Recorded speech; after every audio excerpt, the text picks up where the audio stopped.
안녕하세요, 산타입니다. 오늘 4월 4일 06시 13분. 네, 온도가 뭐야 이게, 영상 11도? 오, 영상 11도입니다 10도 이상.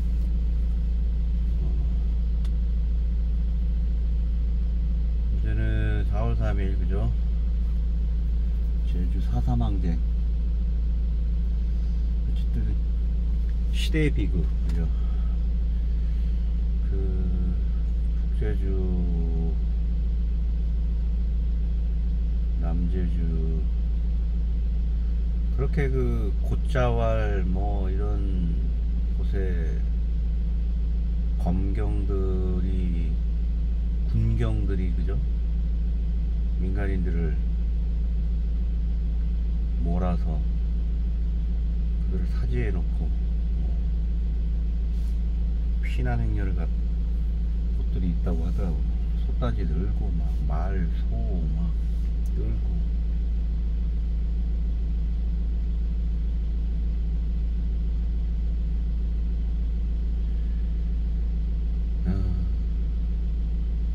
전쟁을 겪어보지는 않았는데 뭐 남자들은 그런 간접 경험들이 있잖아요, 그죠? 훈련 받을 때라든가 이럴 때 느끼는 긴장감과 특히나 그 간혹 이루어지는 폭력들이 있죠. 아무리 인간관계가 민주화되고 이상화된다고 하더라도 인간이 가지고 있는 유전자 안에는 자신이 어떤 생물학적으로 위에 서려고 하는 그걸 비극이라고 표현하기는 좀 그렇고, 인류가 생존하기 위한 그런 잠재적인 잠재적 그런 폭력성은 양면성을 가지고 있는 것 같아요. 타인을 제거함으로써 나타나는 본인의 유전적 우대를 보존을 하려고 하는 그런 우리 몸 자체가 발휘하는 그런 있잖아요, 근본적인 DNA의 발원들이 있고, 한편으로는 폭력 자체가 주는 여러가지 우려스러움들이 있잖아요, 고전적인. 그게 심해지거나 폭력화되면, 집단화되면 그게 바로 전쟁이 되는 거예요. 겪잖아. 아무리 뭐 이런저런 나라들이 있을 거 아니에요. 예를 들어서 부탄이라는 나라도 제가 2011년도 12년도 정도에 몇 사람을 만나봤는데 상당히 스마트하더라고. 물론 한국에 그런 사람들을 보내서 그랬는지 모르지만, 근데 그 문화적인 이질감에서 오는 그 구타유발 갈등의 그런 씨앗들을 문화적인 어떤 색안경을 끼고 보면은 거기서 잘못 오인이 되면 폭력이 이루어질 수 있어요. 그랬던 거죠. 오늘 제가 오랜만에 또 얘기하려고 하는 거는 영화 하나 얘기하려고 해요. 또 영화 주인공은 생각이 안 나는데 중간에 이야기하면 생각이 나면 말씀드릴게요. 제목이 로만 J. 이스라엘 에스콰이어. 좀 길어요. 흑인 배우가 이퀄라이저에 나왔던 배우인데 갑자기 이름이 생각이 안 나네. 개인적으로 굉장히 좋아하는 배우인데, 영화 제목이 그 사람 이름이에요. 딜러부터 얘기하면 그는 길거리에서 총상을 입고 죽어요. 죽음에 이르고, 제가 최근에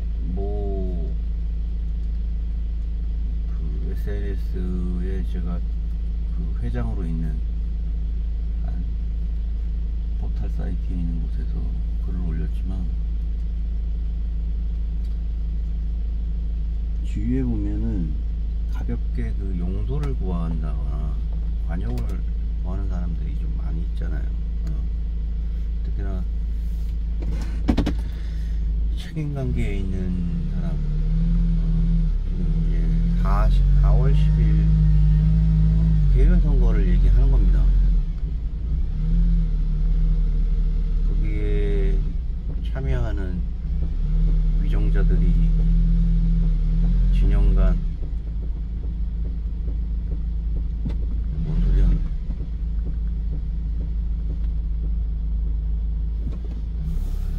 잠시만요. 툭툭 뭐야?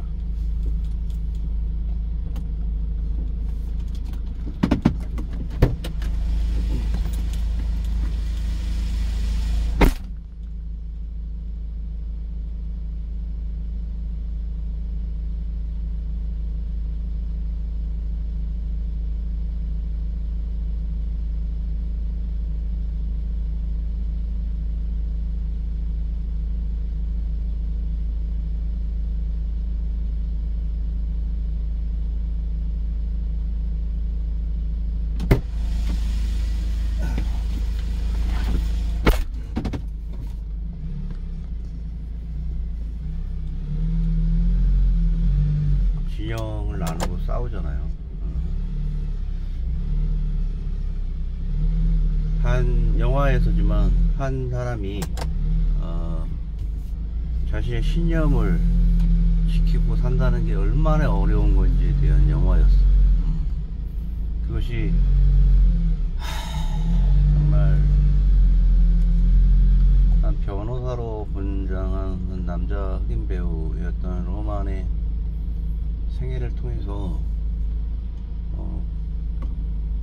감동이 전해지는 거는, 우리 모두가 어떤 합법과 불법에 대한 긴장되는 어떤 인생의 선을 항상 타고 넘어다닌다. 면도날처럼.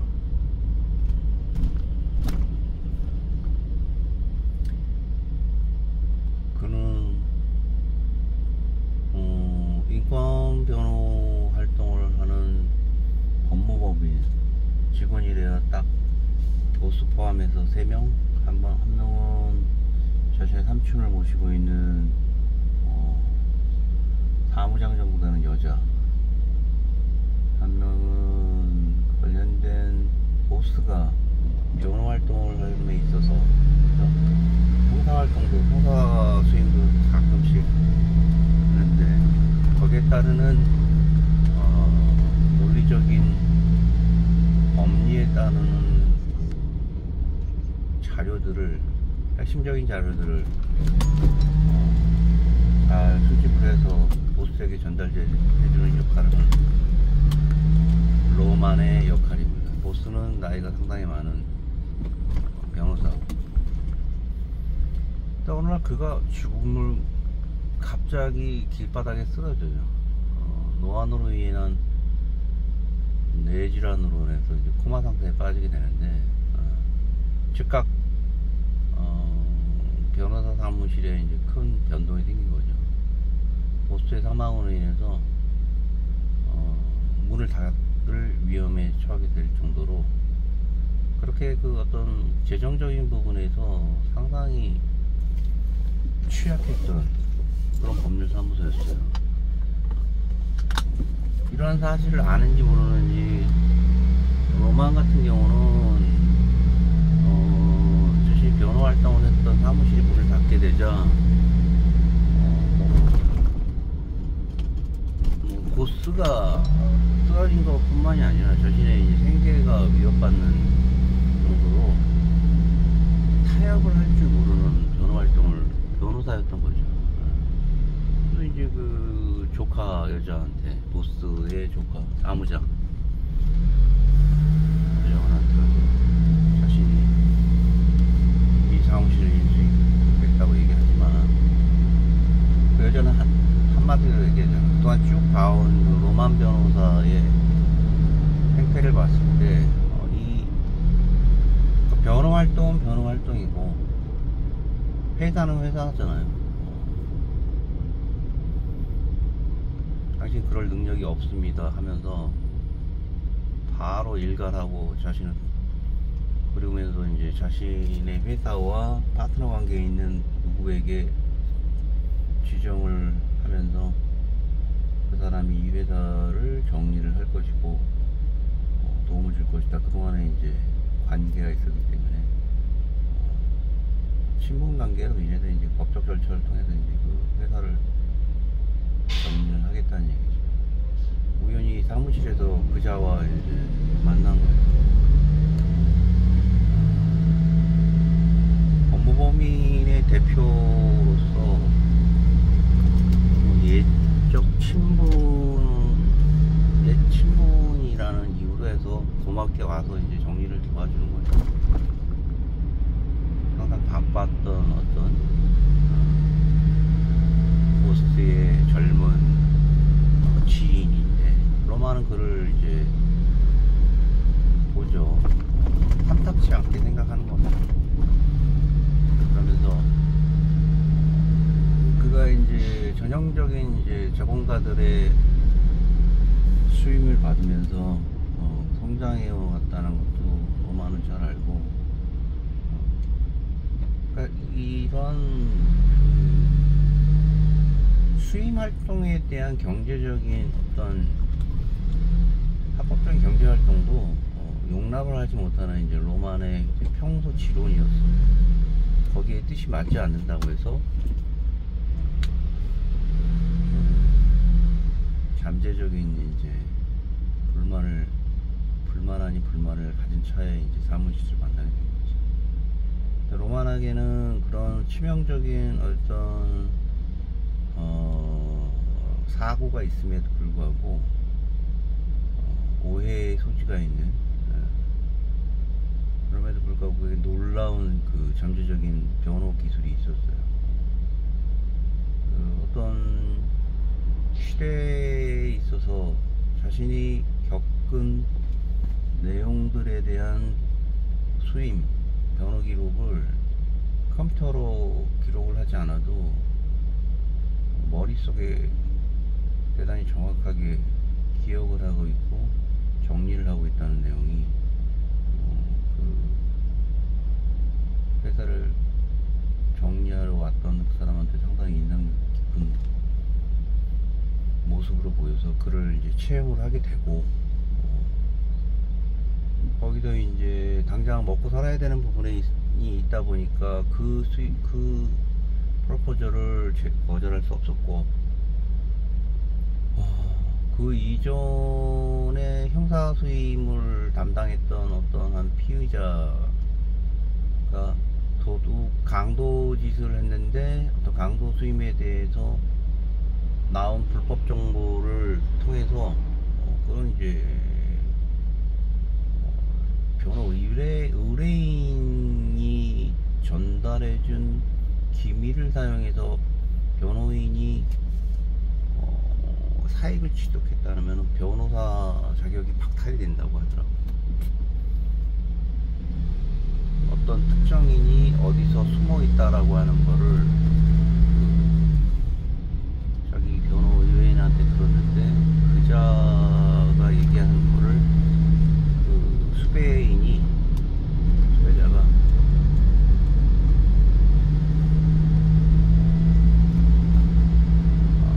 현상금이 걸려 있었죠. 아르메니아 그 서클에 있는 그 회장의 사촌이 죽었기 때문에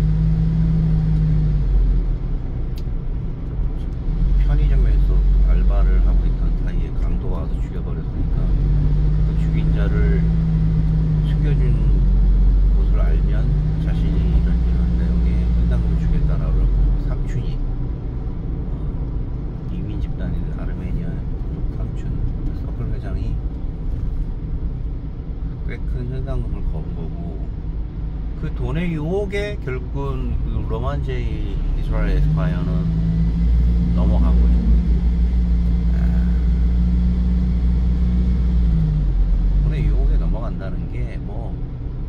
일도 아니고 부끄러운 일도 아니에요.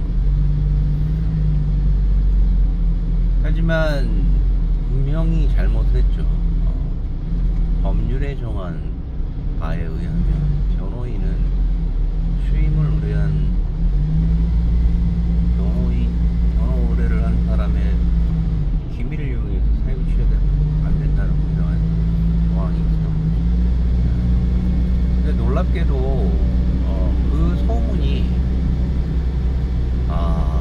그러니까 이 영화가 좋았던 거는 다른 영화 같으면은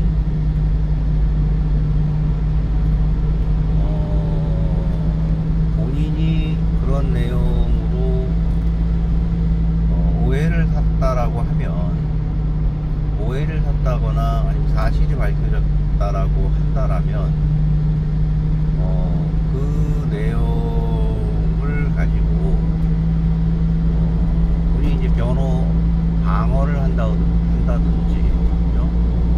아니면은 영화 속에 나오는 것처럼 영화 자체에 대한 어떤 되게 그 영화가 사실적이면서도 용기 있는 내용으로 그려진다는 게,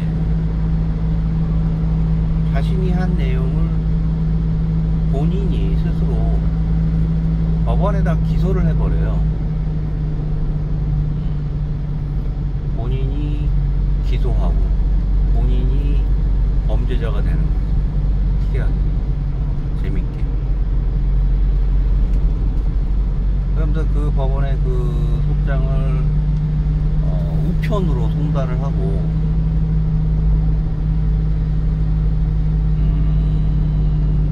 현상금을 받았을 거 아니에요. 그 키핑한 돈을 찾아서 그 돈도 보내줍니다. 아르메니아의 회장한테 보내주면서 자신이 쓴 항목을 정확히 적어요. 양복 한 벌, 그 다음에 자신이 주로 듣는 유선 아이팟 몇 개의 항목이 있는데 그걸 정확히 기록을 하면서 반드시 갚겠습니다라고 해서 딱 돈을 보내요. 자필로, 타이핑으로, 예전에 있던 타자기로. 그러면서 이제 자기가 가지고 있는 캐리어는 이제 꼬꾸라지는 거죠. 하지만 자신이 가지고 있던 신념을 다시 회복을 한 거지, 그 생활에서. 삶에 있어서 중요한 게 경제적인 활동이고 먹는 것일 수도 있지만, 그 도를 넘어섰을 때 다가오는 자신의 위법 행위는 책임을 져야 한다는 내용으로 그려지는 거잖아요. 로마는 결국 운이 없게도 그 기밀을 이용해서 숨겨져 있던 그 범죄자를 밀고 했잖아요. 경찰은 그를 잡아서 감옥에 들어가 있고, 그 자가 이제 결국은 로만한테 원한을 갖게 되죠. 왜냐면 그가 숨겨진 곳을 안 사람은 로만에게 변호를 의뢰인했던 그 젊은 친구, 강도를 피의자로 잡혀있던 그가 변호 활동을 부탁한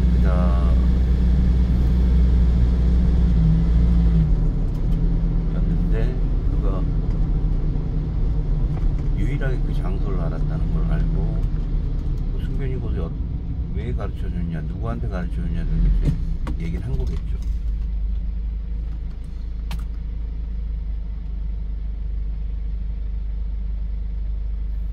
그리고 마지막 장면에서 그 타이핑을 사회에 자기 캐리어가 끝나는 어떤 마지막 행동, 액션을 취하고 거기에 취해서 거리를 걷습니다. 일단 반쯤 정신이 나간 상태로 자신 죄값을 받겠다는 얘기지, 이제 형사적인.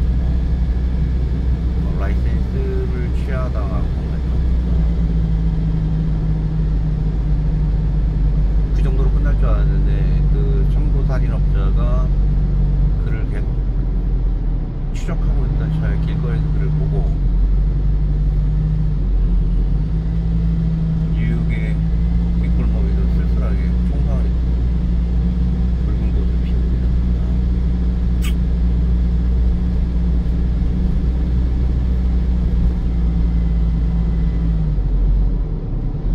살면서 삶이 얼마나 고달프고 그 고달픈 삶을 중화시키는 방법들이 얼마나 용기가 필요한지에 대한 새삼 내용을 알게 해준 영화였어요.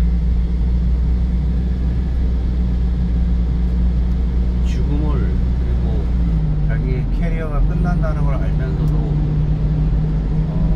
그 영화는 맨 마지막에 파트너 변호사의 목소리로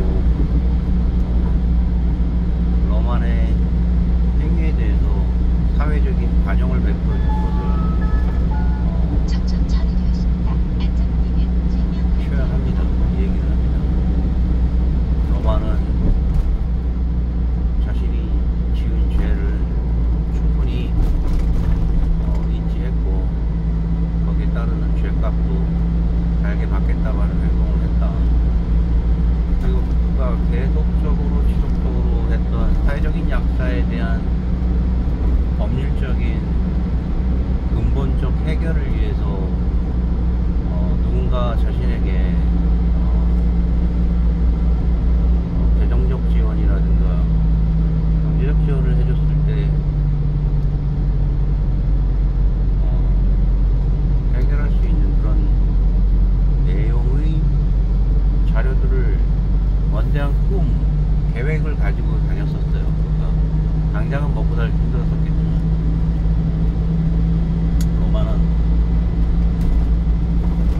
그런 사람이었다는 것을 고동하면서 그가 꿈꾸었던 사회적인 약자에 대한 그동안 그 자본가에 대한 추악한 범죄들을 막기 위해서 행동했던 한 변호사를 움직여서 그 죽음에 이르렀던 로만 변호사의 꿈을 이어서 그는 사회 변혁 운동에 동참하는 변호사로서의 어떤 캐리어를 쌓는 그 장면을 법원에다가 이제 이렇게 접수하는 장면으로 마지막 장면입니다. 그걸 보면서 많은 그 위정자들이 국회의원 선거에 나오면서 자신이 과거에 했던 행동에 대해서 습관적이면서도 아주 지루하면서도 이해할 수 없는 내용으로 용서를 구하잖아. 그 자리를 다양하고 버티고 있으면서. 근데 그 용서의 행위도 하나의 그 정치적이면서도 사회적인 어떤 은닉을 위한 하나의 수단으로 정말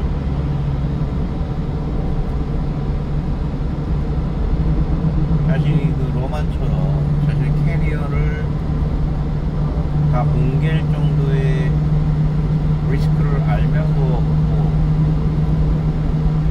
사회에 참여했었던 한 책임 있는 인원으로서 용서를 구한다는 내용의 행위는 없었던 것 같고 그런 부분이 꼭 필요할 것 같아요. 정치인들한테는 로만처럼 거리에서 스스로 죽음에 이르라고는 하지 않겠지만 최소한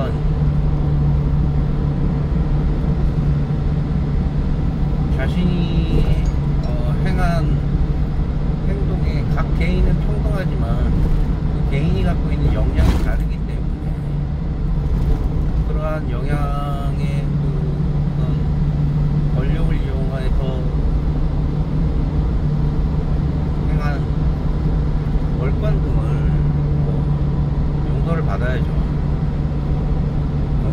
나가려면 최소한 공직에 나가려는 점.